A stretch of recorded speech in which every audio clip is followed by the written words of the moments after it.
1450년 조선 한 갓난아기가 태어났습니다. 이 아이는 왕족이었지만 왕위와는 거리가 먼 존재였죠. 그런데 19년 뒤 이 병약한 소녀는 조선의 왕이 되었고 14개월 만에 세상을 떠났습니다. 그의 죽음 직후 벌어진 일은 더 충격적인데 법적 후계자인 3살짜리 아들 대신 13살 조카가 왕위에 올랐거든요. 이 결정은 조선 역사를 완전히 바꿔놓았습니다. 오늘은 역사의 틈새에 묻힌 비극의 군주 예종의 이야기를 들려드리겠습니다. 조선의 왕들 중 누가 기억에 남나요? 한글을 만든 세종, 강력한 개혁을 단행한 태종, 최장수 제위를 기록한 명조 같은 인물들이겠죠. 폭군 연산군이나 비운의 광해군처럼 극적인 스토리를 가진 왕들도 우리 머릿속에 선명합니다. 하지만 예종 이황이라는 이름은 어떤가요? 대부분 생소할 겁니다. 그는 18살의 왕위에 올라 단 14개월을 통치하고 19살에 요절했거든요. 조선 왕 27명 중 최단 제위, 최연소 사망이라는 기록만 남긴 채 말이에요. 많은 사람들은 예종을 그저 세조의 아들이자 성종의 삼촌 정도로만 알고 있는데 강력한 왕들 사이에 빈 공간을 메우는 존재 정도로 여겨지는 겁니다. 14개월이라는 시간은 역사의 흔적을 남기기엔 너무 짧았으니까요. 하지만 잠깐 생각해 보세요. 만약 사람의 가치를 오직 수명으로만 판단한다면 역사는 얼마나 공허해질까요? 예종의 짧은 19년은 단순한 불운이 아니었어요. 조선 역사상 가장 피비린내 나고 격렬했던 시기의 한가운데서 모든 비극과 모순을 떠안아야 했던 한 청년의 처절한 기록이었습니다. 그의 인생은 그저 짧았던 게 아니라 거대한 권력 게임의 희생양이었고 아버지가 저지른 일들의 대가를 치러야 했던 운명이었으며 역설적으로 그의 죽음은 조선 역사상 가장 찬란했던 시대를 여는 촉매제가 되었습니다. 예종을 이해하려면 1450년으로 돌아가야 하는데 당시 조선은 표면적으로는 평온해 보였지만 내부는 폭풍 직전이었어요. 병든 문종이 왕좌에 있었고 그 뒤에는 너무 어린 세손 단종과 야망에 불타는 두 숙부 수양대군, 안평대군이 기다리고 있었습니다. 이황은 바로 이 수양대군의 둘째 아들로 태어났죠. 당시엔 아무도 이 아기가 왕이 될 거라곤 상상도 못했어요. 1452년 문종이 죽고 12살 단종이 즉위했는데 1년 뒤 4살이던 이황의 아버지 수양대군이 계유정난을 일으킵니다. 김종서를 비롯한 고명 대신들을 무자비하게 제거하고 권력을 장악했죠. 4살짜리 이황이 뛰놀던 궁궐은 그날 밤 피로 물들었고 그 어린 아이가 숨쉬던 공기엔 이미 권력의 잔혹함이 가득했습니다. 2년 뒤인 1455년 수양대군은 마침내 어린 조카를 밀어내고 왕위에 오르니 바로 세조입니다. 예종의 삶은 이렇게 시작되었어요. 아버지는 정통성이 아닌 무력으로 왕좌를 차지한 사람이었고 세조는 강력한 개혁으로 나라를 발전시킨 군주였지만 동시에 찬탈이라는 치명적 약점을 안고 있었습니다. 그는 끊임없이 자신의 정당성을 증명해야 했고 반대 세력은 가차없이 제거했죠. 사육신 사건이 대표적입니다. 이런 무자비한 아버지 밑에서 두 아들은 전혀 다르게 자랐는데 첫째 의경세자는 1438년생으로 예종보다 12살 위였어요. 의경세자는 완벽한 후계자였습니다. 학문을 사랑하고 성품이 온화했죠. 세조가 물을 상징한다면 의경세자는 문을 대표했고 세조는 이 총명한 장남에게 모든 기대를 걸었습니다. 반면 둘째 이황은 처음부터 기대에 못 미치는 존재였어요.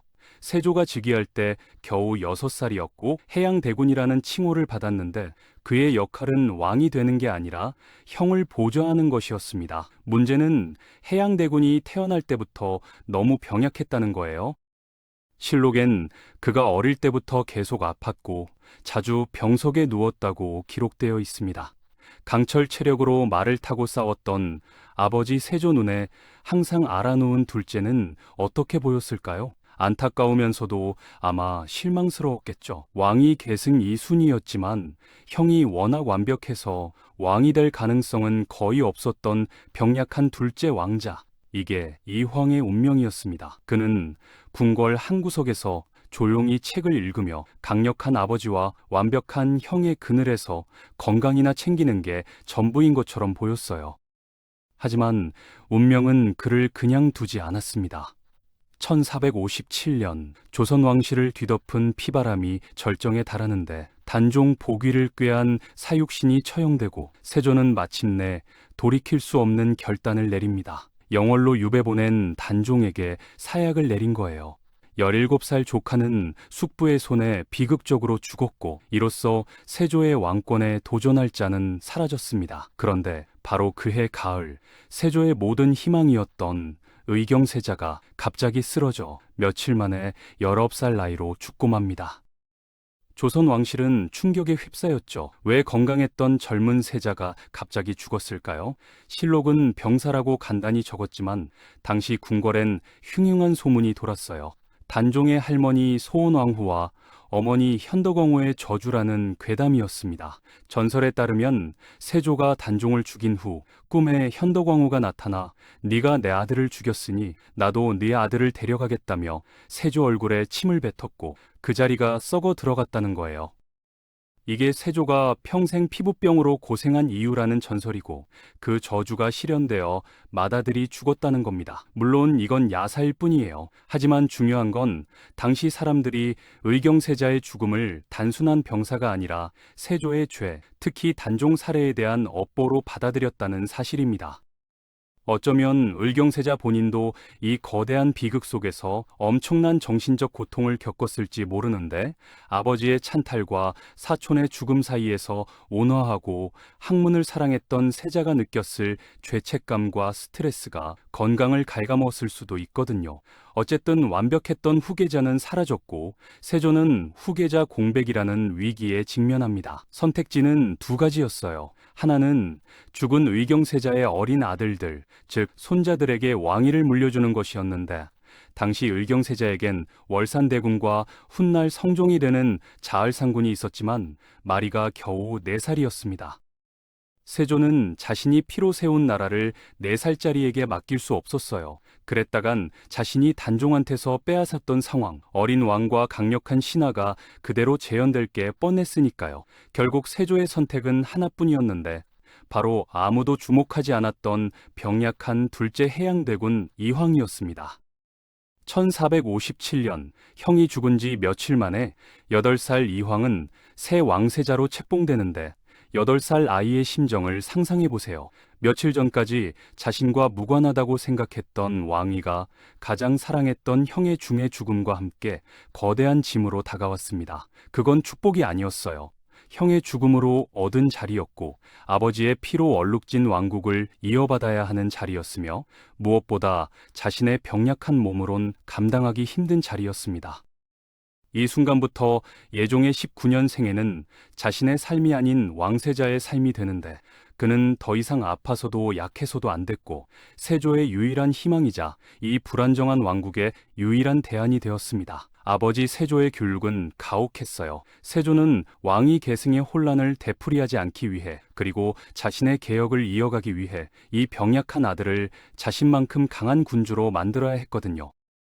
예종은 8살부터 조선 최고 학자들에게 둘러싸여 제왕학을 배웠고 하루도 빠짐없이 강의가 이어졌습니다. 세조는 직접 경연에 참석해 아들의 학문을 점검했죠. 실록에 따르면 어린 예종은 매우 총명했다고 하는데 학문 이치를 빨리 깨쳤고 성품이 온화하며 신중했습니다.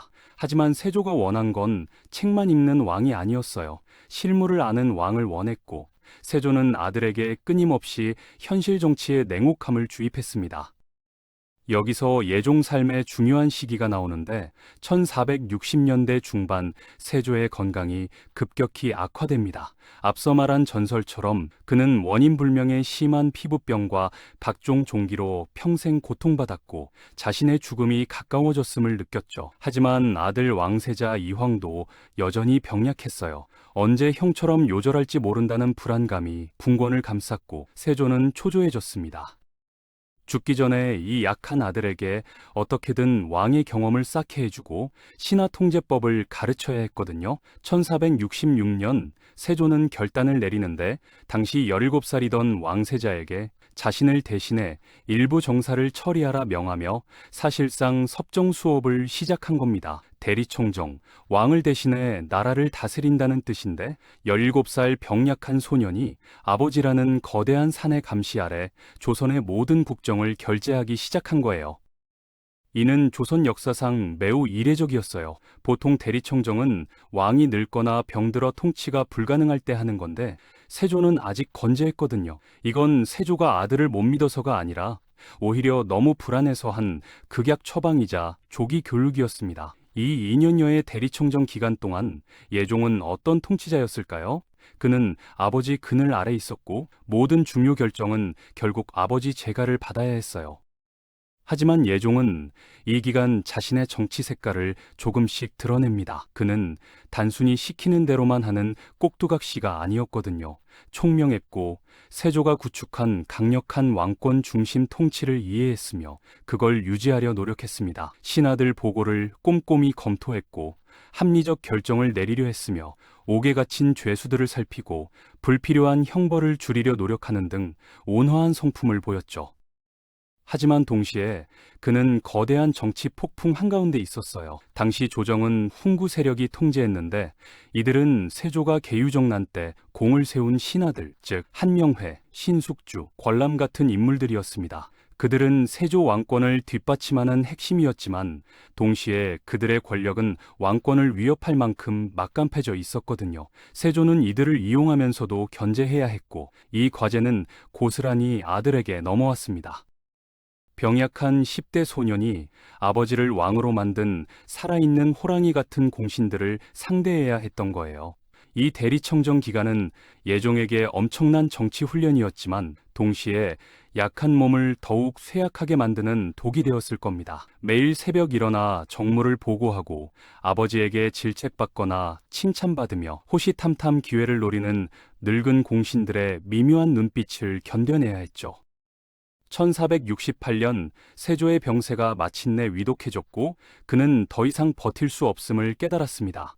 세조는 아들을 침상으로 불러 왕위를 물려주는데 1468년 9월 7일 왕세자 이황은 경복궁 근정전에서 즉위식을 거행합니다. 조선 제8대 왕 예종 탄생 순간이었죠.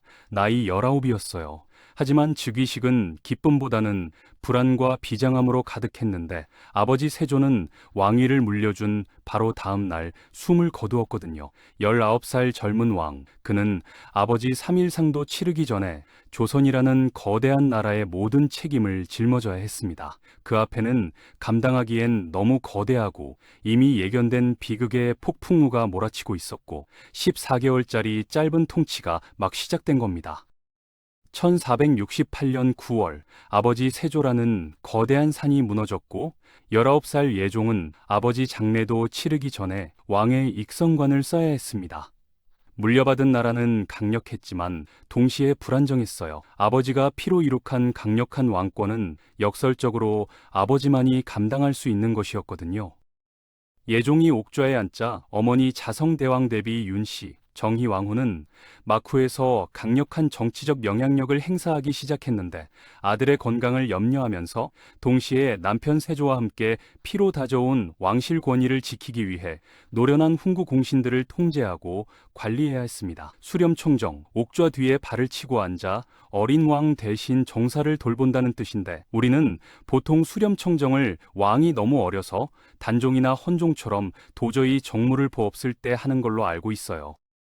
그런데 이상하죠. 예종은 19이었거든요. 조선에서 19은 혼인하고 자식 둔 명백한 성인이었고 심지어 그는 왕 되기 직전 2년간 아버지 밑에서 대리청정까지 경험했습니다. 이미 정무에 익숙한 준비된 왕이었죠. 그런데 왜 정의왕후는 굳이 아들 권한을 제한하는 것처럼 보이는 수렴청정을 시작했을까요? 표면적 이유는 하나, 예종의 건강이었어요.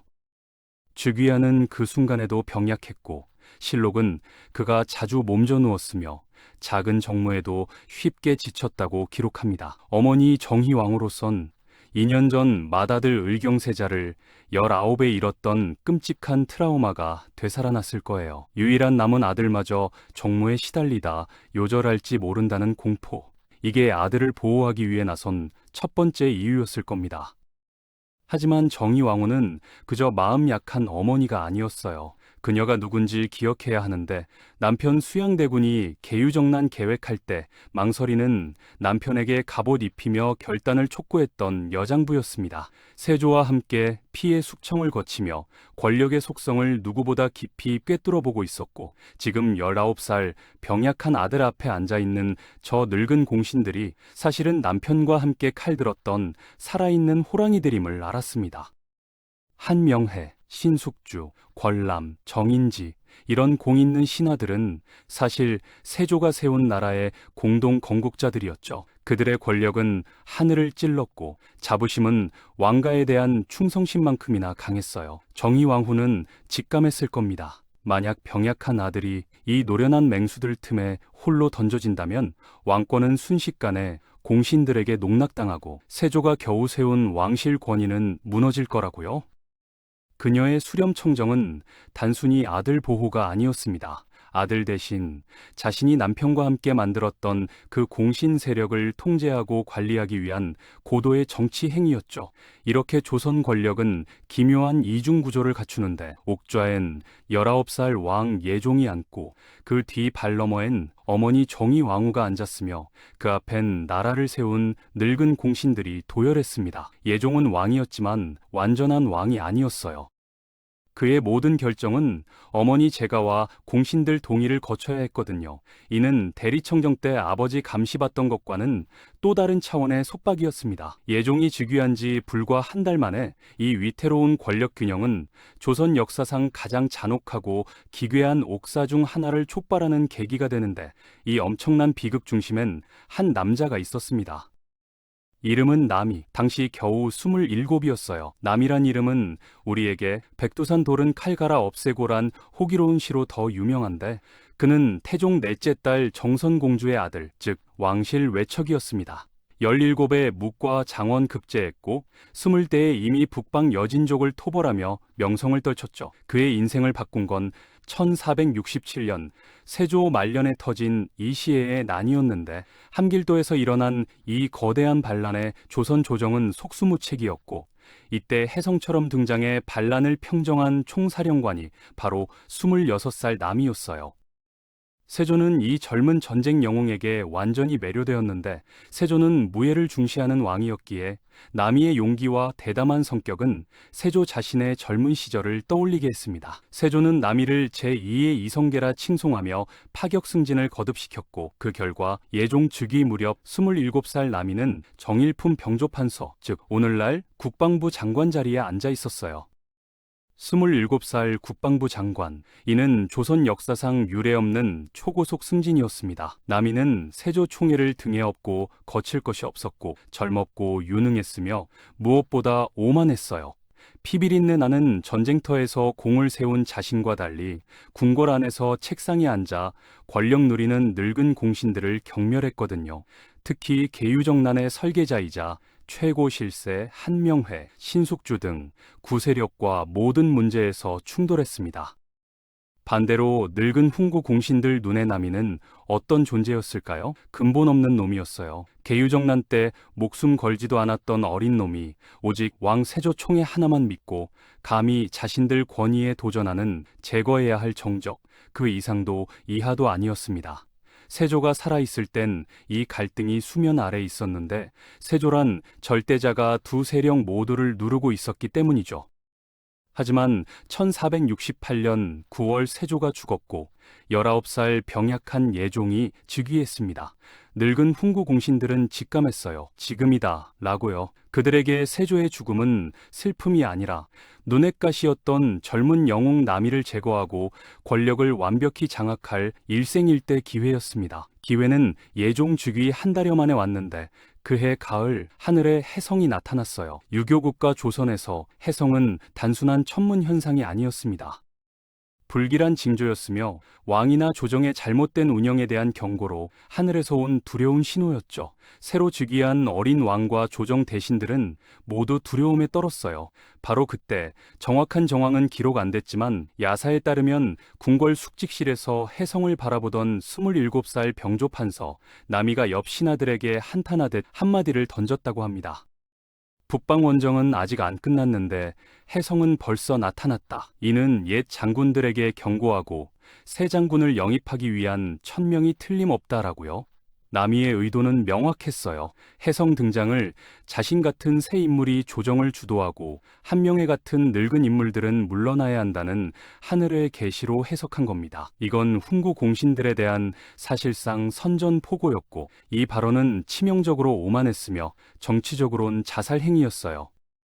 그리고 이 치명적인 말을 절대 무시할 수 없는 한 남자가 들었는데 이름은 유자광이었습니다. 유자광, 그는 조선 역사상 가장 복잡하고 논란 많은 인물 중 하나인데 뛰어난 재능과 지성을 가졌음에도 사생아, 즉 첩의 아들이란 신분 족쇄에 갇혀 있었어요. 이 시해에 난때 공을 세워 세조 눈에 들었지만 여전히 조정 주류인 훈구파엔 끼지 못하고 겉돌았고 출세를 위해선 뭐든 할 수 있는 야망의 화신이었습니다. 유자광은 남이의 이 오만한 발언을 듣는 순간 이게 자신에게 주어진 단 한 번의 동아줄임을 깨달았죠. 즉시 은밀히 움직였는데 이 사실을 19살 왕 예종에게 직접 보고하지 않았어요. 그랬다간 남이의 역공을 당할 수 있었거든요. 대신 훈구파 핵심 인물들을 찾아가 이 사실을 밀고 합니다. 남이가 혜성을 보고 간신을 제거해야 한다고 말했습니다. 이는 역모를 품은 겁니다. 훈구파는 열광했어요.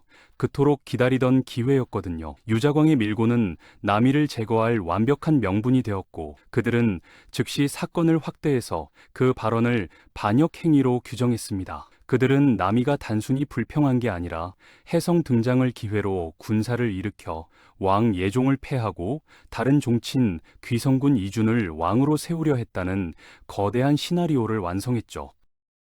모든 각본이 완성되었고 이제 이 거대한 역모 사건은 옥좌에 앉은 지 한 달밖에 안 된 19살 왕 예종에게 정식으로 보고되었습니다. 예종의 심정이 어땠을까요? 충격과 공포에 휩싸였을 거예요.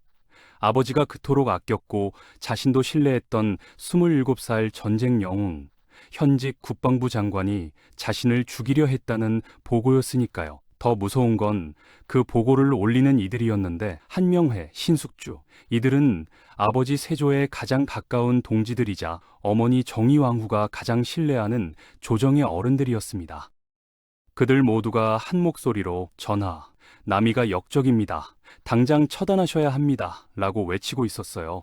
예종에게 선택지가 있었을까요? 만약 나는 남이를 믿는다, 증거가 부족하다라고 말했다면 어떻게 됐을까요? 훈구파는 즉시 왕이 역적에게 현혹되었다, 혹은 왕이 너무 어려 살이 분별을 못한다며 어머니 정의왕후를 압박했을 겁니다. 왕의 권위는 즉시 실추되고 조정은 훈구파 손아귀에 완전히 넘어갔을 거예요. 예종은 아무것도 할 수 없었고 그는 이 거대한 정치 게임의 주연이 아니라 가장 중요한 관객이자 모든 걸 승인해야 하는 도장에 불과했습니다. 즉시 을금부 옥사가 열렸고 남이와 측근들이 체포되었는데 훈구 공신들이 주도하는 강도 높은 신문이 이어졌고 19살 병약한 왕은 그 끔찍한 보고를 받으며 최종 판결을 내려야 했습니다. 남이는 처음엔 억울함을 호소했어요. 혜성을 보고 한탄한 건 사실이나 역모는 절대 아니라고 부인했습니다. 하지만 훈구파가 주도하는 국문장에서 진실은 중요하지 않았어요. 그들에게 필요한 건 자백뿐이었거든요. 잔혹한 고문이 계속되자 남이는 결국 무너졌고 유자광과 훈구파가 원하는 대로 그렇다, 나는 역모를 꾀했다고 거짓 자백을 하고 맙니다. 결과는 신속하고 잔혹했는데 예종 즉위 2달도 안 된 10월 27일 남이와 강순을 포함한 수십 명 관련자들이 능지처참이라 불리는 가장 끔찍한 형벌을 받아 처형당했습니다. 27살 전쟁 영웅은 그렇게 역사 무대에서 사라졌죠. 우리는 이 사건을 남이의 옥사라 부르는데 이 피비린내 나는 숙청의 승자는 명확했어요. 제1승자는 훈구 공신들, 특히 한명회였습니다. 가장 강력한 정적이자 차세대 주자였던 남이를 제거함으로써 자신들 권력을 굳건히 했거든요. 이제 이 병약한 어린 왕 앞에서 그들을 견제할 군사적 실력자는 아무도 안 남았어요. 제2승자는 밀고자 유자광인데 천출이란 신분으로 무시당했던 그는 이 사건 하나로 일약 공신에 책봉되며 권력 핵심부로 진입하는 데 성공합니다. 그렇다면 왕 예종은 뭘 얻었을까요? 표면적으론 자신을 위협하던 역적을 제거하고 왕권을 보호받았지만 실상은 정반대였어요. 19이었던 예종은 즉위 후 2달 만에 자신이 스스로 왕권을 확립한 게 아니라 신하들 훈구파가 만들어 놓은 각본대로 행동하고 있음을 세상에 드러냈거든요. 자신의 의지와 달리 아버지가 총애하던 장군을 직접 죽여야 했고, 이 사건을 통해 예종은 자신이 왕위에 오를 때부터 나라의 진정한 권력은 어머니가 앉은 휘장기와 그 앞에 고위 관리들이 줄지어 선 곳에 있다는 걸 깨달았을 겁니다. 이는 예종에게 씻을 수 없는 정치적 트라우마이자 심리적 상처로 남았을 거예요. 하지만 예종은 결코 무기력한 꼭두각시로만 남지 않았습니다. 남이의 옥사란 거대한 폭풍이 지나간 뒤 그에게 남은 1년여 시간 동안 이 병약한 군주는 자신의 약한 몸을 이끌고 어떻게든 왕으로서의 목소리를 내려는 필사적인 몸부림을 시작하는데, 이대로 훈구파의 허수아비로 남을 생각이 없었어요. 아버지 세조가 그토록 원했던 강력한 왕이 되고 싶었고, 비록 그의 몸은 그걸 허락하지 않았지만 예종의 짧고도 마지막 불꽃이 타오르기 시작합니다. 1468년 늦가을 27살 전쟁 영웅 남이는 영모죄란 이름 아래 능지처참당해 한줌재로 사라졌는데, 남이의 옥사란 거대한 피바람이 휩쓸곤 조선 조정은 겉으로는 안정을 되찾은 듯 도진 듯 보였어요. 19살 왕을 위협하던 역적이 사라졌으니까요. 하지만 그 안정을 얻은 대가는 혹독했습니다. 조정을 공포가 지배하기 시작했거든요.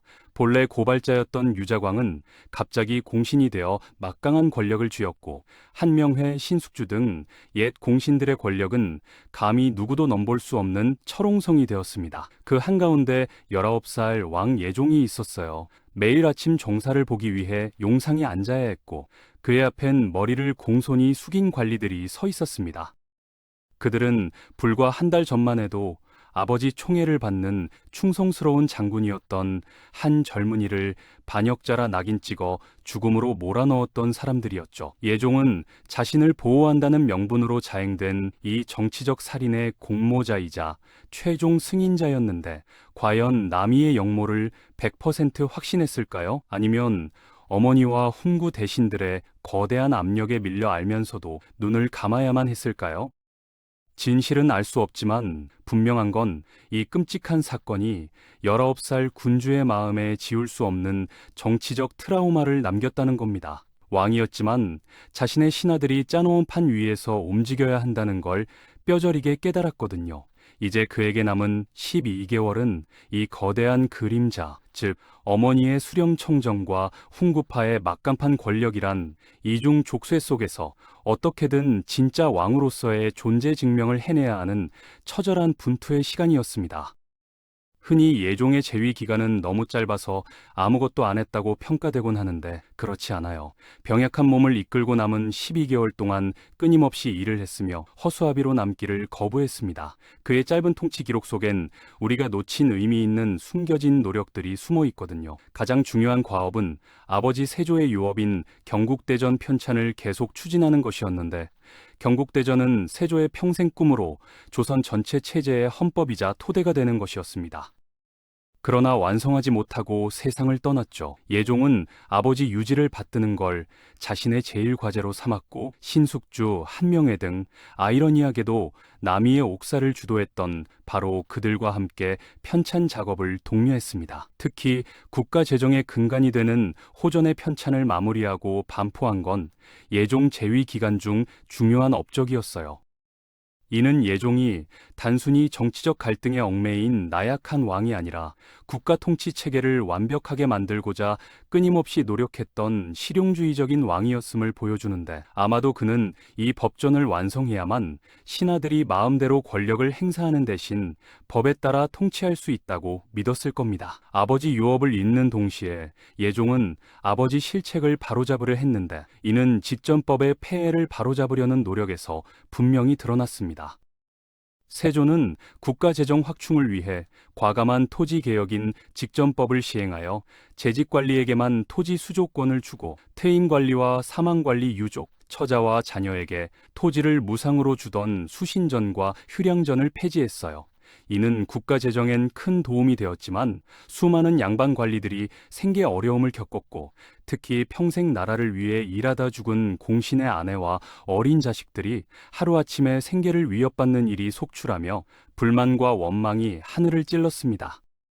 예종은 이 문제를 외면하지 않았어요. 실록엔 예종이 죽은 관리의 아내와 자식들이 굶주림에 시달리는 것은 참아볼 수 없는 일이다라며 이들에게 다시 토지를 나눠주거나 구휼할 방안을 적극적으로 모색했다는 기록이 남아 있습니다. 이는 악화되는 재정 상황을 우려한 옛 대신들의 반대에 부딪혔지만 그의 온화한 성격, 백성을 사랑하고 신하들의 고통에 공감하는 왕의 모습을 보여주었죠. 그는 아버지 세조의 강철 같고 때로는 무자비했던 개혁의 칼날을 아들로서 부드럽게 거두고 상처를 보듬으려 했던 겁니다. 더욱이 예종은 왕권의 핵심인 군사력을 왕에게 돌려주려고 했는데, 남이의 옥사는 본질적으로 군사력을 가진 신흥 세력 이와 정치력을 가진 기성 세력 훈구파 간의 갈등이었습니다. 이 사건 이후 예종은 일부 공신, 한명회 등이 국군을 사병처럼 이용하는 걸 극도로 경계했어요. 관직을 얻기 위해 권세 있는 신하, 공신의 집을 방문하여 청하는 분경방지법을 엄격하게 시행했고, 특히 군 지휘관들이 중앙의 훈구파와 결탁하는 걸 막으려 했습니다. 군대 지휘 체계가 공신이 아닌 오직 왕 자신에게만 연결되도록 재정비하려 시도했는데, 이는 남이의 옥사를 통해 권력의 실체를 목격한 뒤 어떻게든 왕권을 회복하려는 필사적인 노력이었어요.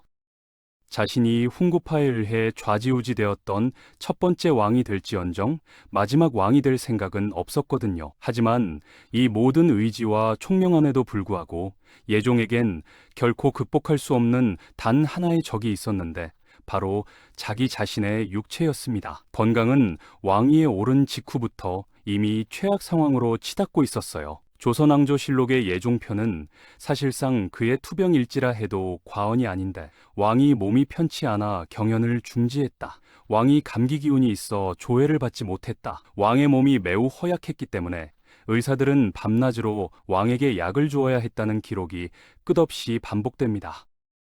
왕으로서의 정무를 감당하기엔 이미 너무 쇠약해져 있었거든요. 어떤 개혁을 추진하려 하거나 훈구파 대신들과의 정치적 대립을 준비할 때마다 그의 몸은 그를 침상으로 끌어내렸고, 왕이 아파서 정무를 보지 못하고 자리에 누울 때마다 권력에 공백이 생겼습니다. 그 공백을 메운 건 누구였을까요?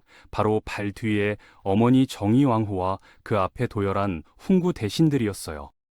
예종이 병석에 누워있는 동안 나라의 중요한 결정들은 사실상 정의왕후와 한명회, 신숙주의 손에서 이루어졌습니다. 예종의 의지는 그의 병세 악화와 함께 서서히 꺾여가고 있었는데, 그에게 왕의 용상은 편안한 권력의 자리가 아니라 그의 생명을 갉아먹는 고통스러운 형틀과도 같았습니다. 불행은 공적 영역에만 머무르지 않았어요. 사생활 역시 비극의 연속이었는데, 첫 번째 세자빈인 한명회의 딸은 왕 되기 전에 일찍 세상을 떠났습니다. 이때 얻은 아들 역시 요절했고, 그 후 새로운 왕비인 안순왕후 한씨를 맞이했으며, 마침내 1466년에 귀중한 아들 제한대군을 낳았죠. 하지만 이 아들의 존재는 예종에게 기쁨인 동시에 가장 큰 정치적 공포의 근원이었어요. 예종은 자신의 몸 상태를 자신이 가장 잘 알았을 겁니다. 하루하루 죽음의 그림자가 다가오는 걸 느꼈을 거예요.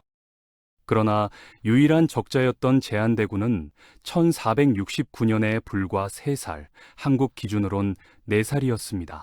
3살짜리 아들. 이 숫자는 예종에게 끔찍한 데자비를 떠올리게 했는데 바로 아버지 세조가 왕위를 찬탈했던 명분, 어린 왕 단종은 나라를 다스릴 수 없다는 것이었거든요. 만약 자신이 지금 죽는다면 3살짜리 아들이 왕위에 오를 텐데 그렇게 되면 어떤 일이 벌어질까요? 조선은 또다시 어린 왕과 강력한 신하들, 단종시대와 똑같이란 혼란 속으로 빠져들 것이고, 혹은 아버지 세조가 단종에게 그랬던 것처럼 또 다른 야심가가 나타나 자신의 어린 아들을 몰아내고 왕위를 찬탈하는 비극이 되풀이될 수도 있었습니다. 예종은 필사적으로 살아야 했어요. 적어도 아들 제한대군이 15, 20살이 될 때까지만이라도 버텨야 했는데, 하지만 그의 몸은 그 10년의 시간을 허락해주지 않았습니다. 1469년 12월 음력, 즉위한 지 1년 2개월밖에 안 지난 겨울이었어요. 예종의 병세는 이미 돌이킬 수 없는 지경에 이르렀고, 실록은 그의 마지막 날들을 담담하면서도 감동적으로 기록하고 있습니다. 증상은 다리에 종기가 나는 것으로 시작되었는데, 처음엔 대수롭지 않게 여겼던 이 종기가 급격하게 악화되기 시작했습니다.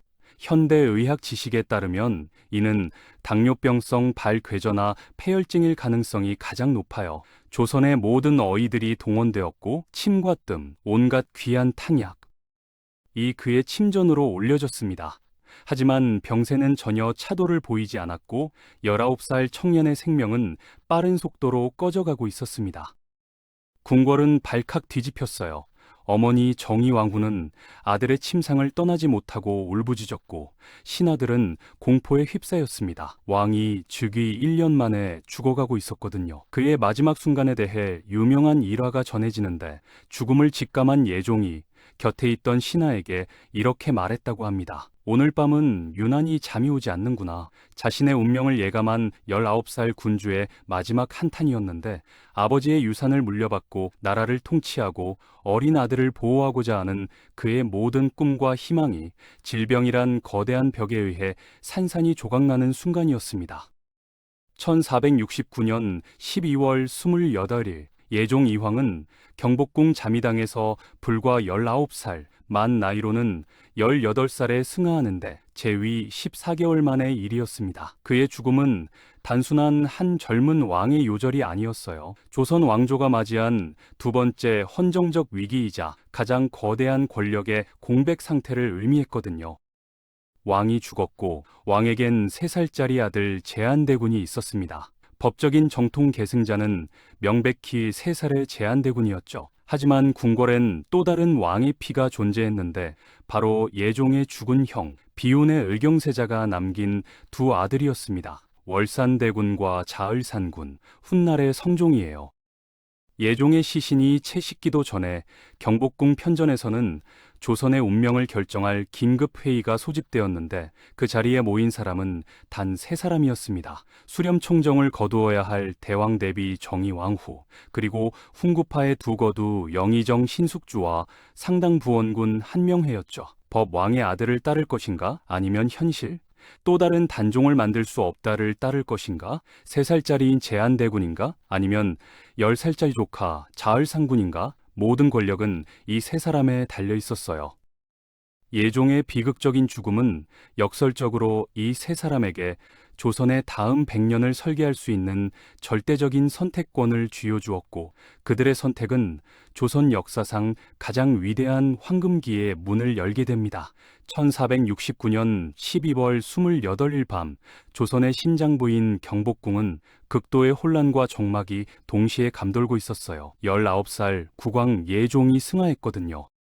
왕의 시신이 식기도 전에 조선의 운명을 결정해야 하는 3사람이 한자리에 모였는데, 그들은 바로 남편 세조를 잃고 이제 아들 예종까지 잃은 대왕대비, 정의왕후, 그리고 계유정난의 일 등 공신이자 당대 최고의 권력자였던 영의정 신숙주와 상당부원군 한명회였습니다. 이 3사람 앞엔 2개의 길이 놓여 있었고 그들의 선택에 조선의 다음 100년이 달려 있었어요. 첫 번째 길은 적법한 계승이었는데, 왕이 죽으면 그의 적자가 왕위를 계승하는 게 왕조의 근간이 되는 원칙이거든요.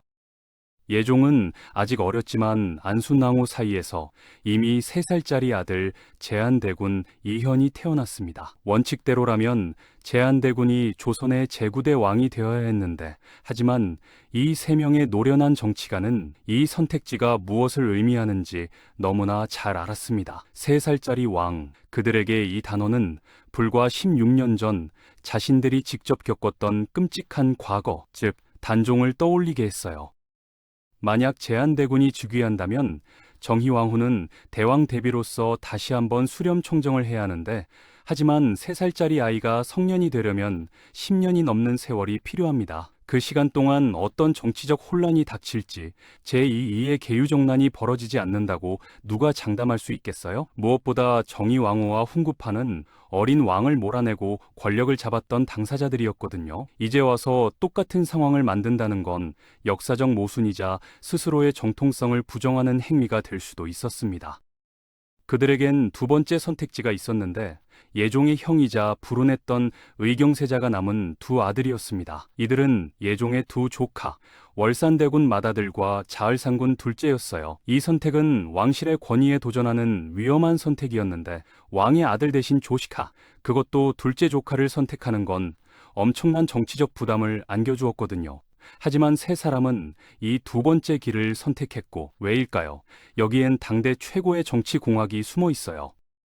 먼저 정희왕후의 입장을 보면 그녀는 예종의 어머니였지만 동시에 죽은 의경세자의 어머니이기도 했습니다. 제한대군도 자을산군도 모두 그녀의 친손자들이었고, 그녀에겐 3살짜리 손자보다 13살짜리 손자 자을산군이 왕위를 잇는 게 국가 안정에 훨씬 유리하다고 판단했을 거예요. 무엇보다 중요한 건 13살의 왕 역시 수령적인 청정이 필요하다는 사실인데, 즉 정희왕후는 제한대군을 왕으로 세우든 자을산군을 왕으로 세우든 자신의 정치적 생명, 조선의 최고 통치자로서의 지위를 계속 유지할 수 있었습니다. 국가의 안정과 자신의 권력 유지라는 두 마리 토끼를 모두 잡을 수 있는 선택을 한 거예요. 그렇다면 한 명의 계산은 무엇이었을까요? 이게 바로 이 결정의 핵심입니다. 한명회는 자신의 첫째 딸을 예종의 첫 번째 세자빈으로 요절했지만 보냈고, 자신의 또 다른 딸, 첫째 딸의 여동생을 바로 의경세자의 둘째 아들 자을산군과 혼인시켰습니다.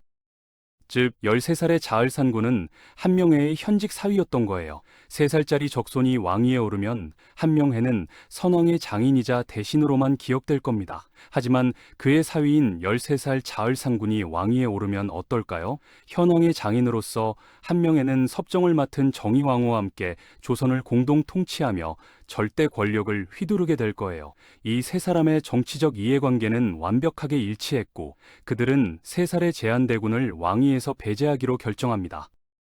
그리고 의경세자의 첫째 아들인 월산대군이 아닌 한명회의 사위이자 더 총명하다고 알려진 둘째 아들 자을산군을 다음 왕으로 지명하는데, 이 모든 결정은 예종이 승하한 당일 단 몇 시간 만에 이루어졌습니다. 이것이 바로 조선 역사상 가장 신속하고 가장 성공적인 권력 승계 작전이었어요. 예종의 유언을 위조했다는 설도 있고, 정희왕후가 왕위는 본래 장남 의경세자에게 속했으니 이제는 장남의 아들 자을산군에게 속한다고 선언했다는 설도 있습니다. 그렇게 왕위는 세조의 차남 예종 직계에서 장남 의경세자의 아들 자을산군에게로 넘어갔는데, 여기서 우리는 예종의 죽음을 둘러싼 가장 오래된 논쟁과 마주하게 됩니다. 19살 젊은 왕이 재위 14개월 만에 발해난 종기, 폐혈증, 비교적 사소해 보이는 병으로 급사했다. 이것은 정말 자연사였을까요? 수백 년간 역사가들은 이면에 음모가 있었을 거라 의심해왔는데 바로 독살설입니다. 만약 예종이 독살당했다면 범인은 누구일까요? 이 음모론의 중심엔 항상 두 사람이 있어요. 아들의 죽음으로 수렴 총정 권력을 연장하고 손자를 왕으로 만든 어머니 정희왕후, 그리고 자신의 사위를 왕으로 만들기 위해 현직 왕을 제거했을지도 모르는 한명회입니다. 특히 한명회는 이 모든 사건의 최대 수혜자였어요. 예종이 즉위하자마자 남이란 군사적 위협을 제거했고, 이제 예종이 때맞춰 죽어줌으로써 자신의 사위를 왕으로 만들었거든요. 모든 게 너무나 완벽하게 맞아떨어지지 않나요? 하지만 여러분, 이것은 어디까지나 매혹적인 음모론일 뿐입니다. 조선 왕조실록을 비롯한 어떠한 공신력 있는 사료에도 예종이 독살당했다는 증거나 정황은 전혀 발견되지 않아요. 오히려 실록은 예종이 왕위에 오르기 전부터 그리고 즉위 14개월 내내 단 한순간도 건강했던 적이 없음을 끊임없이 기록하고 있습니다. 만성적인 질병을 앓고 있었으며 왕으로서의 과도한 스트레스와 정무 그리고 남이의 옥사에서 겪었을 극심한 심리적 압박이 그의 면역 체계를 완전히 무너뜨렸을 거예요. 이런 상태에서 발병한 종기 그리고 이로 인한 폐혈증은 15세기 의술로는 손쓸 수 없는 치명적인 질병이었고 그의 죽음은 정치적 음모가 아니라 태어날 때부터 그를 올감했던 병약한 운명의 자연스러운 비극적인 결말이었을 가능성이 훨씬 높습니다. 예종이 19살의 나이로 세상을 떠나자 그의 13살 조카가 왕위에 올랐습니다. 이 기묘한 권력 세습의 결과로 그 소년이 왕위에 오르고 조선의 9번째 왕, 바로 성종이 탄생했어요. 예종의 비극적인 삶과 죽음은 역설적으로 조선 역사상 가장 위대한 황금기 중 하나의 문을 활짝 여는 결정적인 계기가 되었는데, 성종은 즉위 후 7년간 할머니 정의왕후의 수렴청정을 받으며 한명회와 신숙주 같은 훈구 대신들의 보호 아래 안정적으로 제왕학을 익혔습니다. 그리고 통치를 시작했을 때 그는 이미 재능 있는 왕이었어요. 성종은 할아버지 세조의 강력한 왕권과 아버지 의경세자의 학문적 기질을 모두 물려받았고 훈구 세력을 통제하기 위해 김종직을 비롯한 많은 새로운 학자, 즉 사림을 임용했습니다. 그리고 마침내 세조와 예종이 끝내 완성하지 못했던 조선의 헌법 병국 대전을 최종적으로 반포하는데, 이 사건을 통해 조선은 혈통과 칼에 의한 통치의 무정부 시대를 종식시키고 법과 제도에 의한 안정된 문치 시대로 완전히 전환되었습니다. 성종의 치세 30년은 조선 500년 역사상 가장 안정되고 문화적으로 융성했던 시대로 기록되는데, 그렇다면 이 모든 역사적 흐름 속에서 예종의 위치는 어디일까요? 그는 실패한 왕이 아니에요. 그는 조선의 운명이었습니다. 세조란 강력한 철권 통치의 시대를 마무리하고 성종이란 안정된 문치의 시대를 열기 위해 반드시 필요했던 비극적이지만 결정적인 징검다리였어요. 19년의 짧은 생애 동안 아버지 세조가 남긴 피의 유산, 훈구 공신들의 권력, 왕위 찬탈의 트라우마를 자신의 병약한 몸으로 모두 받아냈습니다. 남이의 옥살한 거대한 정치지적 폭풍을 자신의 재위 기간에 겪어냄으로써 성종이 맞이할 시대를 미리 정화했거든요. 만약 예종이 없었다면, 혹은 만약 예종이 죽지 않고 그의 3살짜리 아들이 왕위를 이었다면 조선은 다시 한번 단종시대의 혼란으로 돌아갔을 것이고 성종의 황금기는 결코 오지 못했을지도 모릅니다.